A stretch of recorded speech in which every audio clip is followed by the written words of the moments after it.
생명의 생가에서 요한복음을 묵상하죠.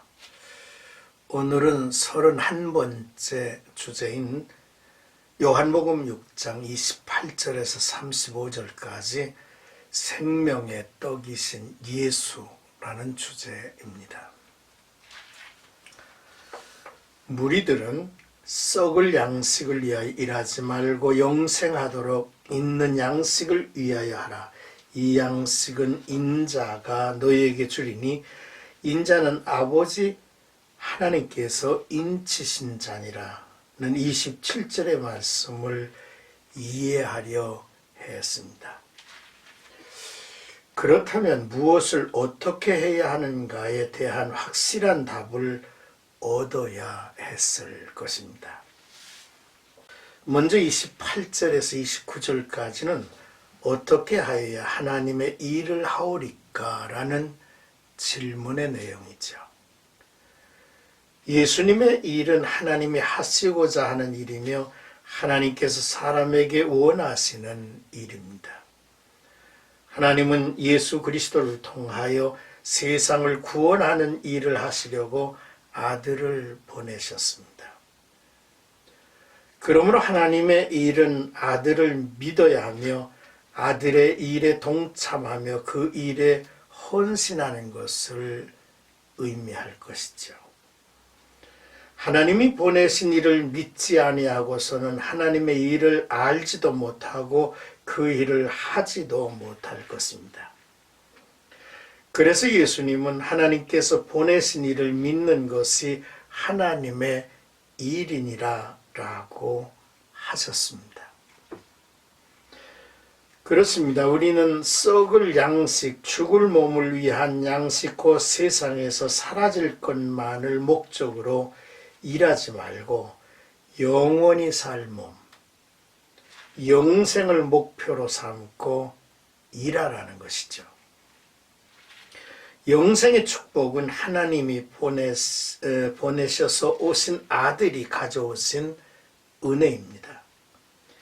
바로 길과 진리와 생명이 되신 이에 의해서 영생의 양식을 얻게 될 것이지요. 많은 사람들은 삶의 목적을 자기에게 두고 하나님을 믿습니다. 자기 중심적 신앙은 하나님을 믿는 것이 아니죠.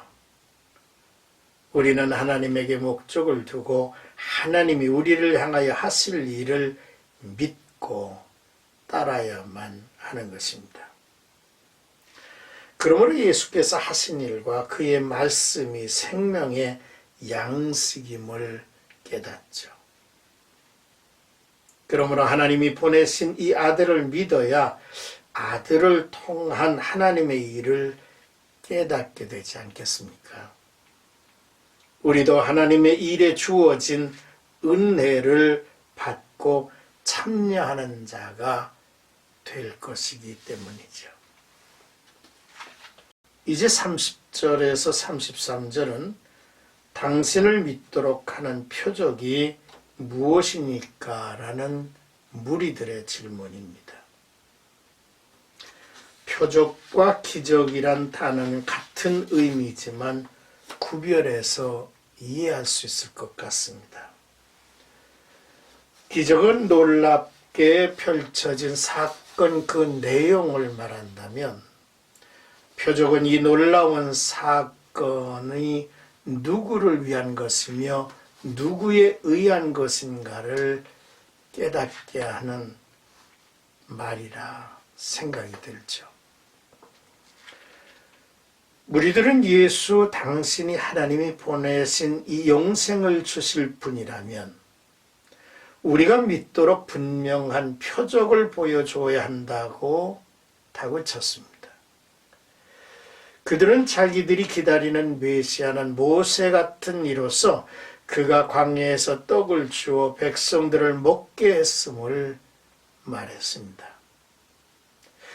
당신이 벳세다 광야에서 5,000명을 먹이셨으므로 우리가 기다리던 메시아로 기대를 걸게 됐다는 의미가 포함되어 있습니다. 이에 예수님은 광야에서 너희 조상이 먹은 만나는 모세가 주는 것이 아니라 하나님이 주신 것이라고 말씀을 하시고, 이는 일시적이고 썩어질 양식으로 먹는 떡이라 했습니다. 그러나 내 아버지께서는 너에게 하늘로부터 참떡을 주신다 하셨죠. 하나님의 떡은 하늘에서 내려 세상에 생명을 주는 것이라, 이 떡은 예수 그리스도의 몸이며 영생의 떡이라 하신 것입니다. 무리들이 구하는 표적은 바로 예수 그리스도이시죠. 그의 탄생, 그의 가르침, 그의 죽음과 부활이 표적이 아니겠습니까? 자, 이제 끝으로 34절에서 35절까지는 나는 생명의 떡이니 라고 하는 예수님의 답변입니다. 생명의 떡에 관한 말씀을 듣고도 유대인들이 그 진정한 의미를 깨닫지 못하여 다만 물질적인 떡의 무한한 공급만을 예수님께 요구하는 장면을 보여줍니다. 주여, 이 떡을 항상 우리에게 주소서라고 했죠. 이는 예수께서 영원한 생수에 관해 말씀을 하시나 그 의미를 깨닫지 못하고 세상의 물을 구한 사마리아 여인의 경우와 유사하죠. 예수님은 육신의 양식을 구하는 이들에게 영원한 생명을 위한 양식에 대해서 말씀을 하십니다.